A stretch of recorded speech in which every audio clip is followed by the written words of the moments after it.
శుభోదయం మిత్రులారా, వార్తా కథనాలపై విశ్లేషణ కార్యక్రమం టీజీటీవీ మార్నింగ్ న్యూస్ కు స్వాగతం. నేను మీ జైలు సత్య. ముందుగా రాష్ట్రంలో జరుగుతున్న రాజకీయ పరిణామాలను కనుక పరిశీలించినట్లయితే,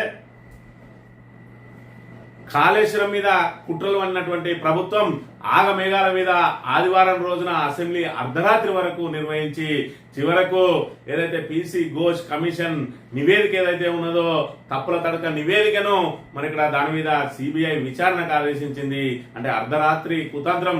ఈ రోజు తెలంగాణ కోసం చావు నోట్లో తలబెట్టి ఈ రోజు తెలంగాణను తీసుకొచ్చిన తెలంగాణ జాతి పిత కేసీఆర్ మీద బురద జల్లే కార్యక్రమంలో భాగంగా ఇటు కాంగ్రెస్ బీజేపీలు ఒక్కటై ఇవాళ మరి ఇక్కడ ఏదైతే తెలంగాణకు వరప్రదాయం లాంటి కాళేశ్వరం ప్రాజెక్టును మరి అక్కడ సాంకేతిక లోపంతో ఒక పిల్లర్ గుంగిపోతే దాన్ని మరమ్మతు చేసి వెంటనే దాన్ని అందుబాటులోకి తీసుకురావాల్సిన ప్రభుత్వం కేవలం ఓట్ల రాజకీయం కోసం రైతుల ప్రయోజనాలను ఫలంగా పెట్టి మరి ఇక్కడ తెలంగాణ ప్రజల తాగునీటి అవసరాలను కూడా ఫలంగా పెట్టి మరి ఇక్కడ పూర్తి స్థాయిలో కేవలం బీఆర్ఎస్ ను నామరూపాలు లేకుండా చేస్తాము. ఏదైతే కాళేశ్వరం ఉన్నన్ని రోజులు బీఆర్ఎస్ ప్రతిష్ట మరి ఇక్కడ కనబడుతూనే ఉంటది, బీఆర్ఎస్ గొప్పదనం కనబడుతూనే ఉంటది. కాళేశ్వరం ఉన్నన్ని రోజులు మరి ఇక్కడ బీఆర్ఎస్ పార్టీ తెలంగాణలో నిలబడే ఉంటది.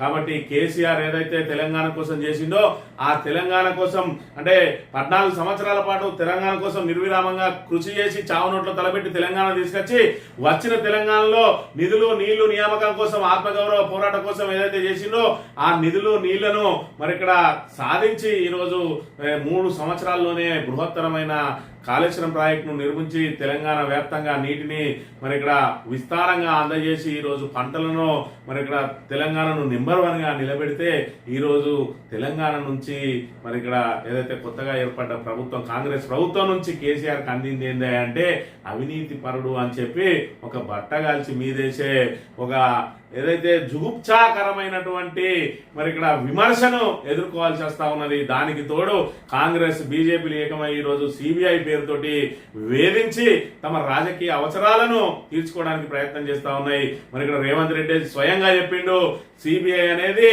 మరి ఇక్కడ ఏదైతే బీజేపీ పార్టీ అనుబంధం ఇక్కడ ఏదైతే ఎలక్షన్ కమిషన్ అయితేంది, సిబిఐ అయితేంది, మరి ఈడీ అయితేంది, ఐటీ అయితేంది, ఇవన్నీ కూడా అనుబంధ సంస్థలు అన్నాడు. ఈ రోజు బీజేపీ అనుబంధ సంస్థకు ఎందుకు విచారణకు అప్పగించాల్సి వచ్చింది? నిజంగానే దాని మీద విచారణ చేయాల్సి వస్తే నీ దగ్గర స్పెషల్ ఇన్వెస్టిగేషన్ టీం అయితేంది, ఏసీబీ అయితేంది, వీటితోటి చేయించకుండా మరి ఇక్కడ సిబిఐకి అప్పచెప్పడంలో ఉన్న కుట్ర ఏంది అంటే చంద్రబాబు నాయుడు నరేంద్ర మోడీ ఏదైతే కోరుకుంటా ఉన్నారో గోదావరి జలాలను ఖచ్చితంగా దోచుకెళ్లాలని ప్రయత్నం ఏదైతే చేస్తున్నారో బీజేపీ కావేరికి అనుసంధానం చేసి తమిళనాడుకు తరలించి తమిళనాడులో ఓట్లు కొల్లగొట్టాలని చెప్పి ఓటు రాజకీయం చేస్తా ఉంటే బనకచెల్ల ద్వారా తాను మరోసారి మరి ఇక్కడ అధికారంలోకి రావాలని చెప్పి గోటికాడినట్టులాగా చూస్తున్నటువంటి మరి ఇక్కడ చంద్రబాబు వాళ్ళ ఎన్డీఏ ఆధ్వర్యంలో ఉన్న సిబిఐకి అప్పగించి మేము గోదావరి నీళ్లు మీకు ఇవ్వడానికి సిద్ధంగానే ఉన్నాం, కానీ ఇక్కడ బీఆర్ఎస్ మరి ఇక్కడ ఖచ్చితంగా అడ్డుపడే ప్రమాదం ఉన్నది కాబట్టి మేము సిబిఐ పేరు మీద మీ చేతిలో మరి దాన్ని అప్పచెప్తా ఉన్నాం. ఆ సిబిఐని అడ్డం పెట్టుకొని ఈ రోజు బీఆర్ఎస్ నుంచి మరి అక్కడ ఈ నిరసనను గాని ఈ నీళ్లను కొట్టవకుండా ఆపే ప్రయత్నాన్ని మీరే ఆపుకోండి అన్న చందంగా ఉన్నది ఈ రోజు రేవంత్ రెడ్డి పరిస్థితి చూస్తా ఉంటే. మరోవైపు చూసుకున్నట్టయితే చావుకే భయపడని కేసీఆర్ ఇలా సిబిఐ కేసుకు భయపడతాడని చెప్పి మరి ఆలోచన చేయడం అది వెరితనమే అవుతుంది.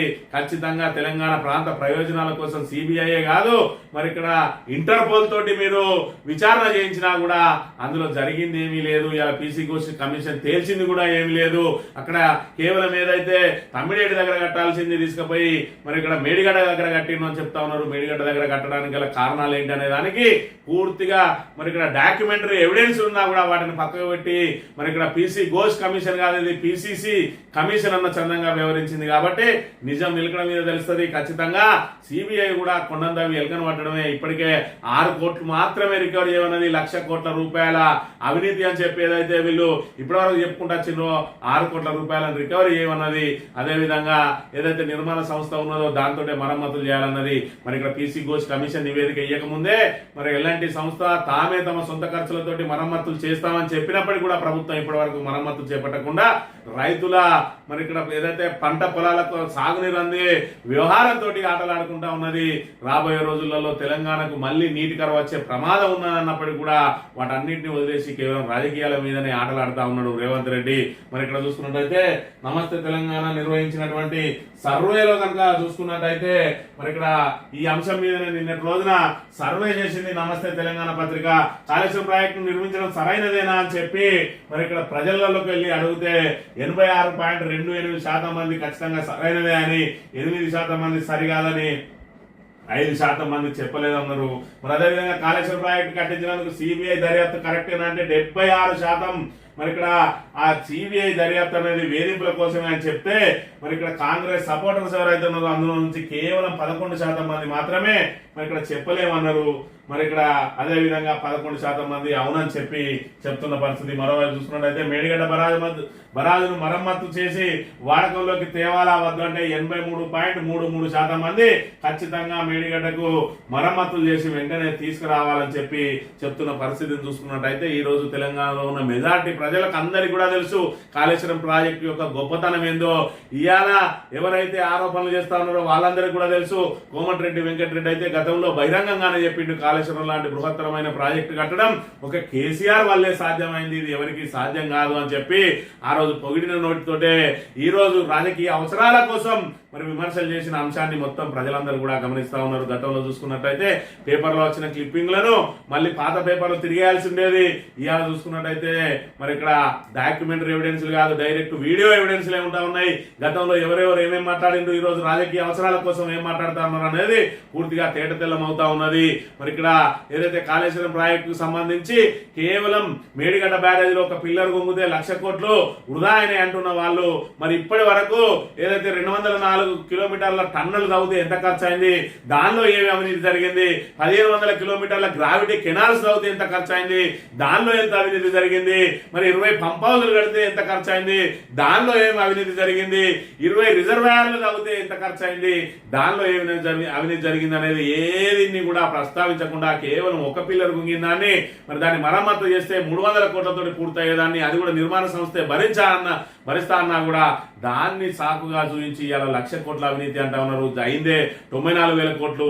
ఇదంతా కూడా నికరంగా నిలబడి ఉన్నది. ఒక మేడిగడ్డలో పిల్లర్ గుంగిన దాన్ని మినహాయిస్తే ఈరోజు సుందిలు కానీ అన్నారం కానీ అక్కడ నుంచి చూసుకున్నట్టయితే మరి ఇక్కడ మిగతా పంపాదులు కానీ అదేవిధంగా సబ్ స్టేషన్లు కానీ అదేవిధంగా రిజర్వాయర్లు కానీ అదేవిధంగా టన్నెల్ కానీ మరి ఇక్కడ గ్రావిటీ కెనాల్ కానీ ఎక్కడ చెక్కు చెదరకుండా ఉన్నది. మరి వీటంతటికి ఖర్చు ఎవరిచ్చిందో మరి ఇక్కడ రాహుల్ గాంధీకి ఇట్లా పంపిండా లేదంటే మరి ఇక్కడ ఏదైతే రేవంత్ రెడ్డి కాంగ్రెస్ పార్టీ నుంచి ఇట్లా ఇచ్చిందా, మరి ఆ ఖర్చు అంతా ఎక్కడి నుంచి జరిగింది, ఒక పిల్లర్ గుంగితే 1,00,000 కోట్ల అవినీతి అని చెప్పి అబద్ధాలను పదే వల్లవేయడమే కాకుండా ఎవరో ఒక రిటైర్డ్ జడ్జిని తీసుకొని వచ్చి తమకు అనుకూలంగా రిపోర్ట్ రాయించుకొని దాన్ని ఇప్పుడు సిబిఐ పేరుతోటి మరి ఇక్కడ బీజేపీకి అప్పగించి కాంగ్రెస్ బీజేపీల కుమ్మక్కు రాజకీయాలు ఇక్కడ మరి తెలంగాణ ప్రజలు గమనిస్తా ఉన్నారు. గతంలో చూసుకున్నట్టయితే తెలంగాణకు పూర్తిగా అన్యాయం చేసింది కాంగ్రెస్ పార్టీ. ఇలా ఉమ్మడి ఆంధ్రప్రదేశ్ లో నానా హింసకు గురైంది తెలంగాణ. తాగునీటికి సాగునీటికి భూములు బీళ్లు వారి మరి ఇక్కడ పంటలు వండక తాగడానికి నీళ్లు లేక అనేక ఇబ్బందులు పడ్డారు. కరెంటుకు అనేక రకాల కష్టాలు ఉండేది. ఆంధ్రాలో 3వ పంటకు నీళ్ల కోసం ప్రయత్నించిన వాళ్ళు మనకు మొదటి పంటకే నీళ్లు ఇవ్వడానికి మరి వెనకాడి నువ్వు కేవలం వర్షాధారం మీదనే లేదంటే బోర్ల మీదనే మనం వ్యవసాయం చేసుకున్నాం. ఏ రోజు కూడా మనకు మరి సాగునీటి కాలువల ద్వారా నీళ్లు వచ్చిన పాపాన పోలేదు. మరి ఇక్కడ చూసుకున్నట్టయితే ఏదైతే ఎస్ఆర్ఎస్పి ఉన్నదో ఆ ఎస్ఆర్ఎస్పి నీళ్లు ఎప్పుడు వస్తాయో టైంకి ఎప్పుడు అందాయో టైలెండ్ ప్రాంతాలకైతే అందిన పాపాన పోలేదు. ఈ సమయంలో మిషన్ కాకతీయ చెరువులన్నింటినీ కూడా పునరుద్ధరించి మరి ఇక్కడ కాళేశ్వరం లాంటి బృహత్తరమైన ప్రాజెక్టును కట్టి గోదావరిని నిండుకుండలా ఉంచి భూగర్భ జలాలను పెంచి ఇవాళ మరి ఇక్కడ 2014 పూర్వం మన వ్యవసాయ విధానం ఏ విధంగా ఉండే, మన వ్యవసాయ ఉత్పత్తులు ఎంత ఉండే, 2014 తర్వాత ఎందుకు పెరిగింది అనేది ఈ రెండింటిని బేరీ చేసుకుంటే తెలుస్తుంది కాళేశ్వరం ప్రాజెక్టు యొక్క గొప్పతనం ఏందో. ఇవాళ చూస్తున్నట్టయితే మేడిగడ్డ కూలినా కూడా మేము మరి అంతకంటే ఎక్కువ పంట పండించడం అంటాడు.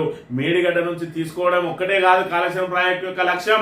సాగర్ నుంచి ఏదైతే ఎస్ఆర్ఎస్పి నుంచి నీళ్ళు వచ్చినా, అవతల నుంచి మన నాగార్జున సాగర్ నుంచి నీళ్ళు వచ్చినా, ఎక్కడి నుంచి వచ్చినా వరద నీళ్ళు వచ్చినా ఎక్కడికక్కడ ఒడిసి పట్టుకొని అవన్నింటినీ రిజర్వాయర్లు నింపడానికి చేసిన సిస్టమ్ కాబట్టి కాబట్టే అది కాళేశ్వరం అంత బ్రహ్మాండంగా సక్సెస్ అయింది. ఇలా ప్రజల లోపలికి చొచ్చుకపోయింది. దాన్ని ఏదైతే ప్రజల నుంచి బీఆర్ఎస్ ను విడదీయడానికి ఆఖరికి కాళేశ్వరం మీదే కుట్రలు అన్ని కాళేశ్వరాన్ని ఒకవైపు నిర్వీర్యం చేయాలని ప్రయత్నం చేస్తూ ఉంటే గోదావరి నీళ్ళు ఎత్తుకపోవడానికి అక్కడ మరి టీడీపీ బీజేపీలు కాసుకొని కూర్చున్నాయి. దాని చేతిలో తీసుకుపోయి సిబిఐని పెట్టి ఇలా రాహుల్ గాంధీ చెప్తా ఉంటాడు సిబిఐ అనేది ఒక బోగస్ అని. ఆ బోగస్ సంస్థకు ఎందుకు అప్పచెప్పిండు, ఇలా బీజేపీ జేబు సంస్థకు ఎందుకు అప్పగించాల్సి వచ్చిందో రేవంత్ రెడ్డి మరి ఇక్కడ ప్రజలకు జవాబు చెప్పాల్సి ఉన్నది. అర్ధరాత్రి కుతంత్రం తిప్పికొడుతున్న జనతంత్రం. అర్ధరాత్రి తెలంగాణ అస్తిత్వాన్ని ప్రతిపత్తిని కాంగ్రెస్ ప్రభుత్వం నిలబెట్టింది. తెలంగాణలోకి దూపు తెరిచి వీళ్లకు నీళ్లు తాపిన మహా కాళేశ్వరంపై సిబిఐ విచారణను నిర్ణయించింది. ఇది నిండు కుండపై రాయి విసిరే చర్య, మహా సంకల్పానికి మరకాంటించే దుశ్చర్య. కాంగ్రెస్ బీజేపీ కలిసి నడుపుతున్న ఈ కుతంత్రాన్ని తెలంగాణ ప్రజలు తీవ్రంగా నిరసిస్తున్నారు. కేసీఆర్ వైపే ఉన్నామని, ఆయననే నమ్ముతున్నామని జనం ఎలుగెత్తి చాటుతున్న పరిస్థితిని మనం ఇక్కడ గమనించాలి. నమస్తే తెలంగాణ సర్వే 26,102 మందిని మరి ఇక్కడ గోదావరి కాళేశ్వరం బనకచెర్ల తదితర నీటి పారుదల అంశాలపై మరి 7 ప్రశ్నలను సంధించింది. 7 ప్రశ్నలతోటి ప్రజాభిప్రాయ సేకరణ చేపడితే 80% పైగా కూడా మరి ఇక్కడ వీళ్ళు ఏదైతే కాంగ్రెస్ చేపట్టిన చర్యలను పూర్తిగా వ్యతిరేకిస్తున్న పరిస్థితిని మనం ఇక్కడ ప్రధానంగా గమనించవచ్చు.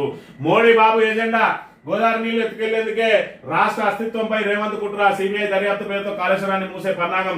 సిబిఐ అంటే రాహుల్కు చేదు, రేవంత్ కి ఎందుకు ముద్దు అంటున్న కేటీఆర్. కాళేశ్వరంపై హరీష్ ప్రసంగం ఓ మాస్టర్ క్లాస్ అంటున్న కేటీఆర్. మోదీ బాబు ఎజెండా ద్వారానే మరి ఇక్కడ గోదావరి నీళ్లు ఎత్తుకెళ్ళడానికి వాళ్ళు ప్రయత్నం చేస్తూ ఉంటే రేవంత్ రెడ్డి ఏ విధంగా అయితే మరి ఇక్కడ సంప్రదింపుల కమిటీ చేసి వాళ్ళకు తక్షణం గ్రీన్ సిగ్నల్ ఇవ్వడానికి ప్రయత్నం చేసిరో దాన్ని అడుగడుగున అడ్డుకుంటున్న బీఆర్ఎస్ ను మరి మీరే కట్టడి చేసుకోరని చెప్పి ఈ రోజు సిబిఐ ద్వారా మరి కాళేశ్వరంలో తప్పు జరిగిందని అబద్ధాలను పదే వల్లవేసి అదే అబద్ధాలతోటి కమిటీలో రిపోర్ట్ లో రాయించి ఆ కమిటీ రిపోర్ట్ తీసుకుపోయి సిబిఐ చేతిలో పెట్టి మరి ఇక్కడ మీ నీళ్లు మీ ఏదైతే మీ ప్రోగ్రామ్ సక్సెస్ఫుల్ అయ్యే వరకు మీ బనకచెర్ల పూర్తయ్యే వరకు ఈ సిబిఐ ద్వారా మీరు మీ పనులు పూర్తి చేసుకోరి అన్న చందంగా ఈ రోజు సిబిఐ చేతిలో పెట్టిండు రేవంత్ రెడ్డి. మరి కాంగ్రెస్ నమ్మని సిబిఐని రేవంత్ రెడ్డి ఎందుకు నమ్ముతా ఉన్నాడు అంటే రాహుల్ గాంధీకి చేదైంది, ఈయనకెందుకు ముద్దైతుంది అనే విషయాన్ని ఒకసారి తెలంగాణ ప్రజానికం, కాంగ్రెస్ నాయకులు, కార్యకర్తలు, మంత్రులు కూడా ఆలోచన చేసుకోవాలి. ఇవాళ ఏదైతే రాష్ట్ర ప్రభుత్వానికి సంబంధించిన దర్యాప్తు సంస్థలు అనేక ఉన్నాయి, అయినప్పటికీ కూడా సిబిఐకి ఇవ్వడం వెనుక దాని ఆంతర్యం ఏందో ఒక్కసారి కాంగ్రెస్ నాయకులు దీన్ని మరి ఇక్కడ ఏదైతే దాన్ని అర్థం చేసుకోవాలి. మరి ఇక్కడ చూసుకున్నట్టయితే ఖచ్చితంగా ఈ రోజు కాళేశ్వరం అనేది బీఆర్ఎస్ కోసమో, టీఆర్ఎస్ నాయకుల కోసమో, బీఆర్ఎస్ నాయకుల కోసమో, కార్యకర్తల కోసమో వాళ్ళ పొలాలకు నీళ్ళు ఇవ్వడానికి కాదు, ఇవాళ తెలంగాణ అస్తిత్వాన్ని నిలబెట్టేదే కాళేశ్వరం ప్రాజెక్ట్ అనే విషయాన్ని మనం ఇక్కడ గమనించాలి. ఈ రోజు ఒక్కరోజు కనుక బనకచెర్లలో ఒక్కసారి వాళ్ళకి అలొకేషన్ దొరికింది అని అంటే రాబోయే రోజులలో మళ్ళా మనకు నీటి కష్టాలు ఎదురవక మానవు. మరి ఇప్పుడు వర్షాలు సమృద్ధిగా ఉన్నాయి కాబట్టి సరిపోయింది.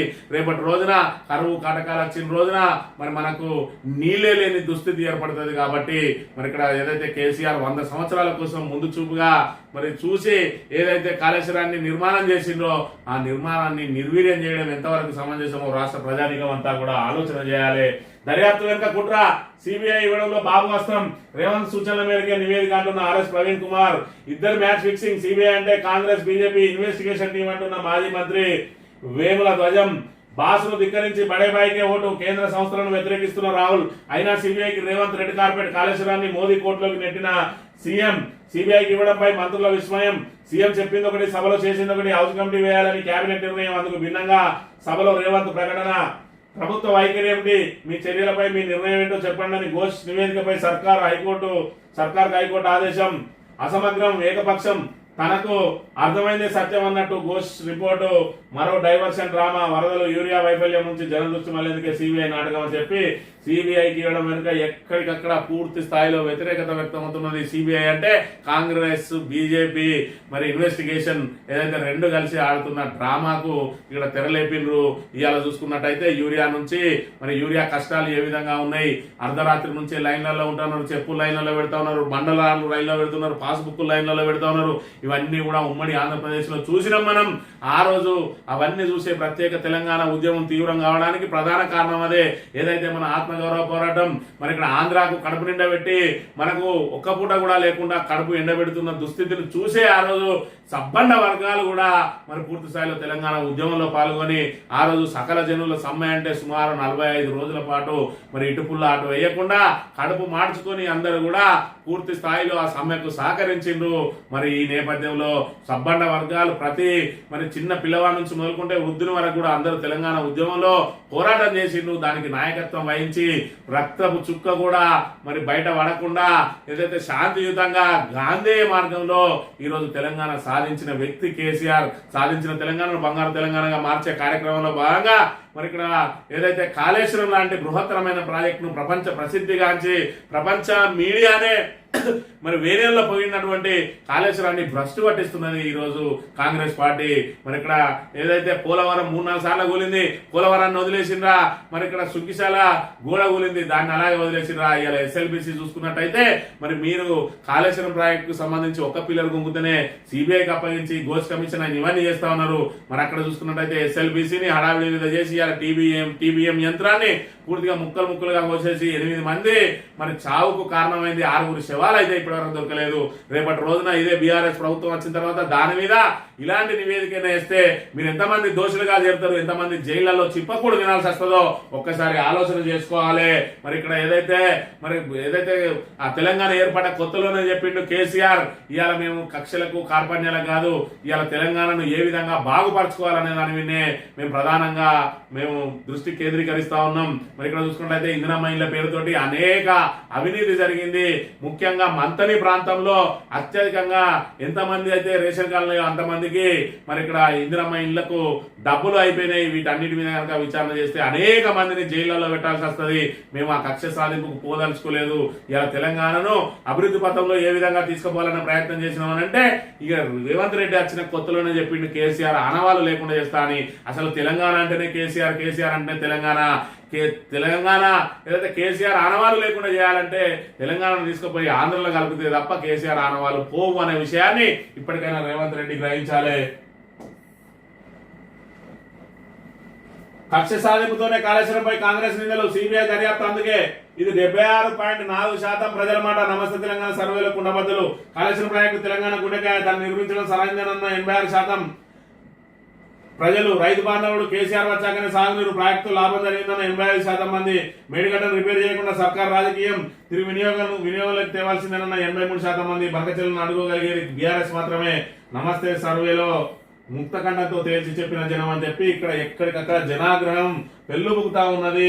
ఇటు బీఆర్ఎస్ శ్రేణులే కాదు, సగటు తెలంగాణ వాదులు కూడా ఇవాళ కేసీఆర్ ఏదైతే తన ప్రాణాలను కూడా లెక్క చేయకుండా తెలంగాణ ఏర్పాటు కోసం తెలంగాణను సాధించిన తెలంగాణ జాతి పితను వేధించడానికి ప్రయత్నం చేస్తా ఉన్న కాంగ్రెస్ పార్టీ పట్ల ఈసడించుకుంటా ఉన్నారు. మరి ప్రజలందరూ కూడా ఇవాళ కేసీఆర్ కు మద్దతుగా మరి యావత్ తెలంగాణ ప్రజానీకం నిలబడుతున్న సందేహం లేదనే విషయాన్ని మనం ఇక్కడ ప్రధానంగా గమనించాలి. ఈ ఉద్యోగులకు సంబంధించి చూసుకున్నట్లయితే చర్చలు విఫలమైతే సమరమే. ఏడాదిలోపు సిపిఎస్ రద్దు చేయాల్సిందే. ప్రభుత్వానికి ఎంప్లాయీ జేఏసీ అల్టిమేటం. కార్యాచరణ కొనసాగుతుందంటున్న జేఏసీ నేతలు సిపిఎస్ ను రద్దు చేయాలని కోరుతూ సోమవారం ఇందిరా పార్క్ వద్ద టీఆర్టీయూ ఆధ్వర్యంలో జరిగిన మహాధరణకు భారీగా తరలి వచ్చిన ఉద్యోగులు, ఉపాధ్యాయులు. మరి ఇక్కడ సిపిఎస్ ను రద్దు చేస్తామని చెప్పి ఉద్యోగులను మభ్యపెట్టి అధికారంలోకి వచ్చిన రేవంత్ రెడ్డి ప్రభుత్వం ఇప్పటి వరకు ఆ సిపిఎస్ ను రద్దు మీద మాట్లాడతలేదు. వాళ్ళకి ఇవ్వాల్సిన పెండింగ్ మరి ఇక్కడ డిఏలు చెల్లించడం లేదు, పెండింగ్ బిల్లులు ఇవ్వడం లేదు. మరి వీళ్ళ ఆందోళనకు మొన్నటి రోజున తలకి 700 కోట్లు విడుదల చేసింది. అవి ఇంకెంతవరకు మరి వీళ్ళ వద్దకు చేరినాయో తెలియదు. కానీ మొత్తానికి అయితే వీళ్ళందరూ పోరాటం ద్వారానే మనం సాధించగలుగుతాం. ఖచ్చితంగా వాళ్ళ మెడలు వంచే మరి ఇక్కడ మన హక్కులను సాధించుకోవాలనే ఒక నిర్ణయానికి వచ్చినట్టయితే మనం ఇక్కడ ప్రధానంగా గమనించవచ్చు. ఎన్నికలకు ముందు ఆయన హామీ ఇయ్యని విభాగం లేదు. ఆశా వర్కర్లకు 18,000 రూపాయలు మేము రాగానే ఇచ్చేస్తామన్నాడు. మరి ఇప్పటి వరకు లేదు. ఆశాలకు 18,000 వేతనం ఇవ్వాలని ఇప్పటికీ అనేక సార్లు వీళ్ళు ఉద్యమం చేస్తూనే ఉన్నారు. మరి నిన్నటి రోజున కూడా కోటి డిఎంహెచ్ఎస్ కార్యాలయాన్ని ముట్టడి చేస్తే కమిషనరు హామీ ఇచ్చిందట, నేను ప్రభుత్వానికి చెప్పి మీకు దాన్ని చేయించే ప్రయత్నం చేస్తా అని చెప్పి దాంతో ఆందోళన విరమించిన పరిస్థితి. ఇక ఓపిక నశించి రోడ్డెక్కి యూరియా కోసం ఆందోళన, పలుచోట్ల భారీగా స్తంభించిన ట్రాఫిక్, కొనసాగుతున్న ఎరువుల సంక్షోభం, ఊరూర రైతులు బారులు అని చెప్పి ఏ విధంగా ఉన్నది యూరియా సంక్షోభం అని కనుక చూసుకున్నట్టయితే ఇక్కడ మంతని నియోజకవర్గం మంత్రి నియోజకవర్గం శ్రీధర్ బాబు నియోజకవర్గంలో మరి మొన్నటి రోజున పుట్టా మధుకర్ గారి ఆధ్వర్యంలో అక్కడ ఏదైతే ఆ మంత్రిని రోడ్డు మీద రాస్తా రోకో చేసిండ్రో దానికి సంబంధించి మరి ఇక్కడ ఇది కావాలని బీఆర్ఎస్ వాళ్ళు చేస్తానన్నారు. మరి నిన్నటి రోజున మంత్రిని అంబేద్కర్ చౌరస్తాలో రైతులు స్వచ్ఛందంగా వాళ్ళే ఇల్లు ఒక్క రాజకీయ నాయకుడు కూడా లేకుండా చేసిండ్రు. దీనికి ఏం సమాధానం చెప్తారు శ్రీధర్ బాబు? ఇవాళ సరైన సమయంలో యూరియా అందించలేక చెతికిల పడ్డ ప్రభుత్వం, చేతగాని మంత్రులు మళ్ళీ ఆరోపణలతో సరిపెడతా ఉన్నారు. ఇలా రైతుల దగ్గరికి వచ్చి మాట్లాడాలి. ఇక్కడ ఏదైతే వీళ్ళు రాష్ట్రారోగా చేస్తా ఉన్నారో వీళ్ళ దగ్గరికి వచ్చి మాట్లాడితే అప్పుడు చెప్తారు. ఇలా పోలీసులను అడ్డం పెట్టుకొని పోలీసులను ముందుకు దోసి జాక్కుంటా ఉన్నారు కాంగ్రెస్ నాయకులు. ఇలా వీళ్ళ రైతులకు సమాధానం చెప్పాలి. మంత్రిని నడి గడ్డ మీద చౌరస్తాలో రైతులు పడుతున్న ఆవేదన ఇక్కడ మనం ప్రధానంగా గమనించవచ్చు.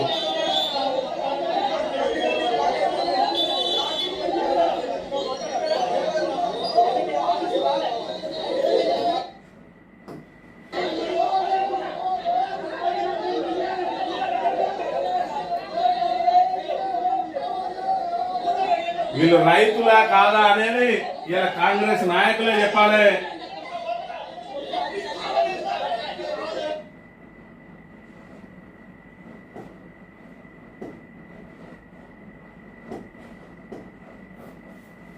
సుమారు 2 గంటల పాటు ఇక్కడ పూర్తి స్థాయిలో వాళ్ళు తమ ఆందోళనను వ్యక్తం చేసిండ్రు, ఆవేదనను వ్యక్తం చేసిండ్రు.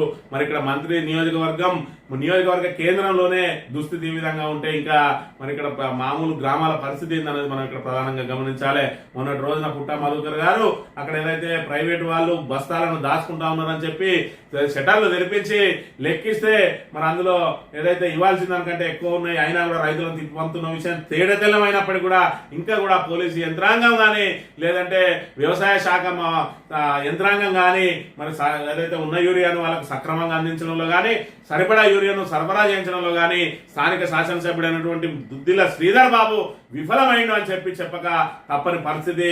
మరి ఇక్కడ ఒకవైపు ఇక్కడ యూరియా కోసం చేస్తా ఉంటే నేను రాష్ట్రాన్ని డెవలప్ చేస్తా అంటాడు. అవ్వకు బోబెట్టినోడు పినతల్లికి చీర కొనిచ్చినట్టు ఇవాళ మంత్రి నియోజకవర్గ ప్రజలకు రైతులకు మరి కనీసం యూరియా అందించినోడు నేను మొత్తం ఇక్కడ యువత అంతటి కూడా ఉపాధి కల్పిస్తా అంటే ఏ విధంగా నమ్ముడో ఒకసారి ప్రజలు అర్థం చేసుకోవాలి. ఇక సాక్షి దినపత్రిక విషయానికి వస్తే ఉమ్మడిగా ముందుకెళ్దాం. ప్రపంచ శాంతి సుస్థిరతకు భారత్ రష్యా సంబంధాలే మూలస్తంభం. ప్రధానమంత్రి మోడీ ఉద్ఘాటన. చైనాలోని తియాన్జిన్ లో రష్యా అధినేత పుతిన్తో పోటీ. ద్వైపాక్షిక అంశాలపై ఇరువురు నేతల చర్చలు. కీలక రంగాల్లో పరస్పర సహకారాన్ని బలోపేతం చేసుకోవాలని నిర్ణయం. ఉక్రెయిన్ లో శాంతి యత్నాలను స్వాగతించిన నరేంద్ర మోడీ. బహుముఖ సంబంధాల్లో పురోగతి అంటున్న పుతిన్. ఒకే కారులో మోడీ పుతిన్ ప్రయాణం. ఇక్కడ చూసుకున్నట్టయితే అగ్రరాజ్యానికి దడ పుట్టించే కలయిక ఇది. ఇక్కడ భారత్, అదేవిధంగా రష్యా, అదేవిధంగా చైనా మరి 3 అంక ఇప్పటికే భారత్ రష్యా ఏకమైతే అగ్రరాజ్యం మరి అధినేత ట్రంప్ తట్టుకోలేకపోతాడు. ఇప్పుడు చైనా కూడా శత్రువుకు శత్రు మిత్రుడు అన్నట్టు చైనా కూడా కలిసి నడవడానికి సిద్ధమని చెప్పడంతో మరి ఇక్కడ ఏదైతే అగ్రరాజ్యంలో దడ ఉడతా ఉన్నది. అగ్రరాజ్య అధినేత ఏదైతే సుంకాల విధింపు చేసిందో ఇలా వాళ్ళకు సంబంధించిన పౌరులే మరి వాటిని కట్టలేక ఇబ్బందులు పడతా ఉన్నారు. వాళ్ళకే ధరలు పెరిగినాయి. మరి వాడకం ఎవరైతే చేస్తారో ఇక్కడ ఎగుమతులు తగ్గుతాయి కావచ్చు, కానీ అక్కడ వాళ్ళకు వస్తువులు అందాలంటే ఇబ్బంది పడేది వాళ్ళ సొంత మరి దేశ పౌరులే అని ఇప్పుడిప్పుడే తెలిసి వస్తా ఉన్నది. ట్రంప్ విధానాల మీద మరి వాళ్ళే పెద్ద ఎత్తున ఆందోళన వ్యక్తం చేస్తా ఉన్నారు. మరి ఇక్కడ భారత్ ఆచితూచి మరి అడిగేసే విధానం మరి ఇక్కడ ట్రంప్ ను అతలాకుతలం చేస్తున్న పరిస్థితిని అయితే మనం ఇక్కడ ప్రధానంగా గమనించాలి. ఇతని వల్లే కేసీఆర్ మనకు ఎమ్మెల్సీ కల్వకుంట్ల కవిత సంచలన వ్యాఖ్యలు అని చెప్పి మరి ఇక్కడ శత్రువులు ఎక్కడో ఉండరు, ఏదైతే శూర్పణఖ రూపంలో ఇంట్లోనే ఉంటారు అని చెప్పి మరి ఇక్కడ చూసుకోవచ్చు. ఏదైతే కేసీఆర్ బిడ్డగా గుర్తింపు ఉంది, కేసీఆర్ బిడ్డగా ఇవాళ బీఆర్ఎస్ శ్రేణులందరూ కూడా మరి ఆమెను గౌరవం ఇస్తే మరి ఆ గౌరవానికి ఏదైతే మరి కొంచెం అతిగా ఆలోచించుకుంటా ఉన్నది. సేమ్ షర్మిల మాదిరిగానే మరి ఇక్కడ జగన్ మీద ఏ విధంగా అయితే షర్మిల తిరుగుబాటు చేసి అబాసు పాలైందో ఇవాళ అక్కడికి రాకుండా పోయిందో మరి ఇక్కడ కవిత పరిస్థితి కూడా అదే కేవలం కేసీఆర్ బిడ్డగా మరి బీఆర్ఎస్ శ్రేణులందరూ ఆదరిస్తే మరి వాపును చూసుకొని మరి తన బలంగా భావించినటువంటి కవిత ఈ రోజున ఒక్కసారి కనుక బీఆర్ఎస్ నుంచి సస్పెండ్ చేస్తే ఆమె వెంట ఉన్న వాళ్ళందరూ కూడా బయటికి వెళ్లే పరిస్థితి.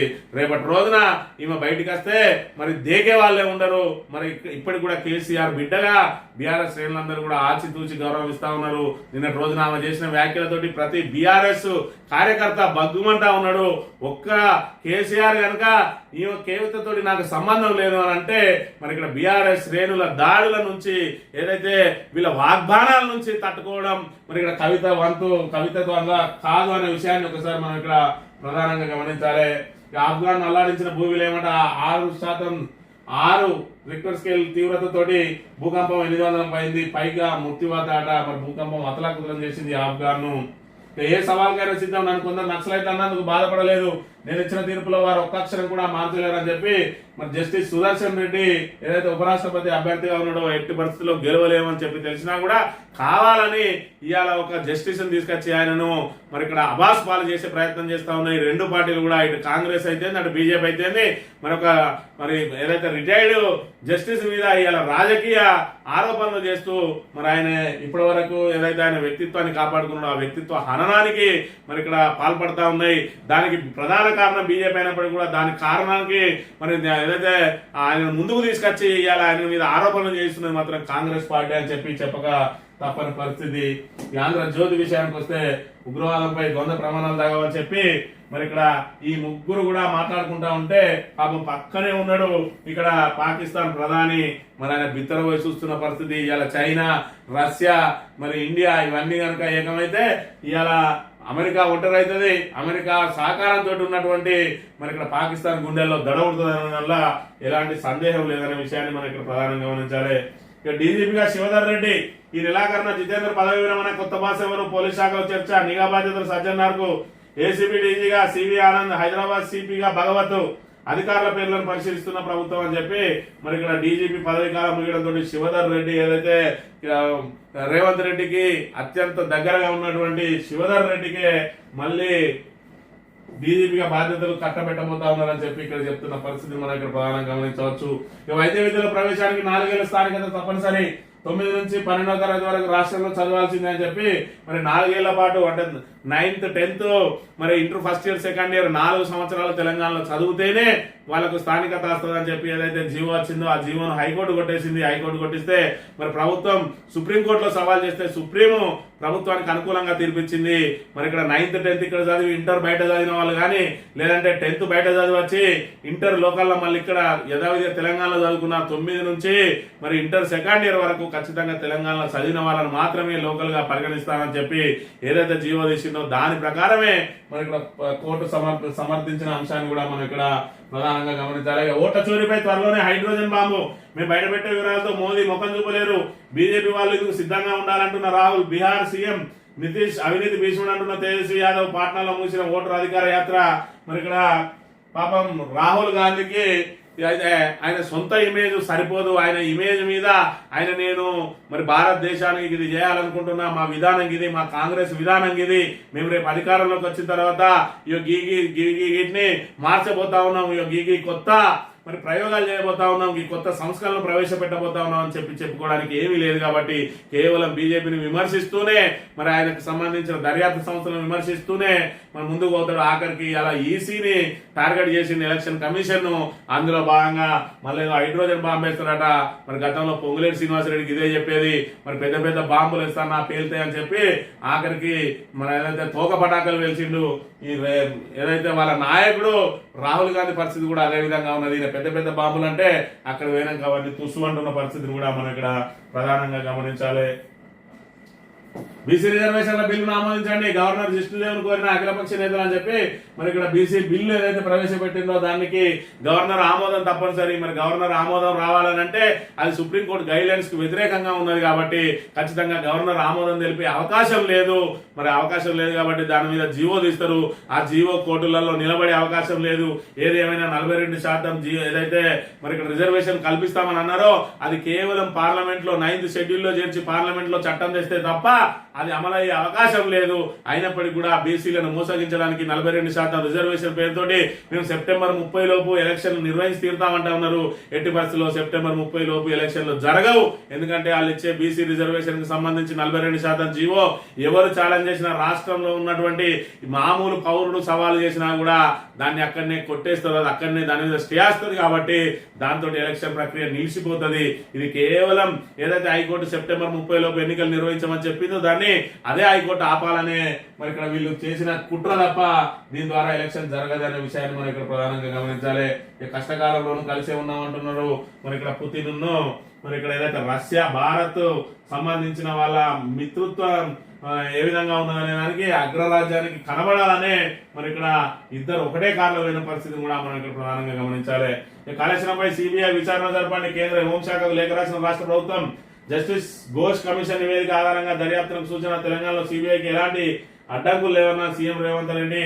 మరి గతంలో చూసుకున్నట్టయితే సిబిఐ మరి ఏదైతే రేవంత్ రెడ్డి అదే చెప్పిండు, రాహుల్ గాంధీ అదే చెప్పిండు, ఏదైతే బీజేపీ ఇతర రాష్ట్రాలన్నీ కూడా సిబిఐ అనేది బీజేపీకి జేబు సంస్థగా మారింది, కేవలం రాజకీయ నాయకులను వేధించడానికి ఈ ప్రయత్నం చేస్తా ఉన్నదని మొన్నటికి మొన్న సురవరం సుధాకర్ రెడ్డి మరి ఆయన సంస్మరణ సభలో ఏదైతే 30 తారీఖు రోజు ఆగస్టు 30 రోజు మాట్లాడిండు. సిబిఐ ఇవన్నీ కూడా వాళ్ళ అనుబంధ సంస్థలని 31వ తేదీన మళ్ళీ సిబిఐకి అప్పచెప్పిండు. మరి బీజేపీ జేబు సంస్థకు రేవంత్ రెడ్డి ఏ విధంగా అప్పచెప్పిండో, ఇట్లా లేఖ ఎందుకు రాసిండు అనేది ఒకసారి ప్రజలు గమనించాలి. అంటే ఇలా చంద్రబాబు, అదే విధంగా రేవంత్ రెడ్డి, అదే విధంగా మోడీ, ఈ ముగ్గురు కలిసి ఆడుతున్న డ్రామా ఇవాళ బీఆర్ఎస్ ను ఏదో విధంగా దాన్ని ఖతం చేయాలి, మరి కేసీఆర్ ను ఇరుకున పెట్టాలి, కాళేశ్వరం నీళ్లను తరలించుకొని పోవాలని చెప్పి వాళ్ళిద్దరు ప్రయత్నం చేస్తా ఉంటే వాళ్ళ అడుగులకు మడుగులవుతా ఉన్నాడు రేవంత్ రెడ్డి అని చెప్పి దీని ద్వారా తేటతెల్లం అవుతా ఉన్నది. బీజేపీ జేబు సంస్థకు సిబిఐ జేబు సంస్థ, ఆ జేబు సంస్థకు ఎందుకు ఈ విచారణ బాధ్యతలు అప్పచెప్పిండు? నీ దగ్గర రాష్ట్రంలో లేదా, రాష్ట్రంలో విచారణ సంస్థలు లేవా? ఇక్కడ వేయకుండా సిబిఐకి అప్పగించడం ఏంది? సిబిఐని స్వయంగా నువ్వు వ్యతిరేకించినవు, సిబిఐని స్వయంగా ఇప్పటికి కూడా విమర్శిస్తా ఉన్నాడు మరి రాహుల్ గాంధీ. అయినప్పటికీ కూడా సిబిఐకి ఎందుకు అప్పగించాల్సి వచ్చింది? చేతుల 10 సంవత్సరాల నుంచి సిబిఐ ఇక్కడికి అడుగు పెట్టడం లేదు. మరి ఇప్పుడు రేవంత్ రెడ్డి దానికి బార్లా తెరిచిండు. రేపటి రోజున ఇదే సిబిఐ మీ మెడకు చుట్టుకోకపోతే మరి ఇక్కడ చుట్టుకోబోతుంది ఖచ్చితంగా.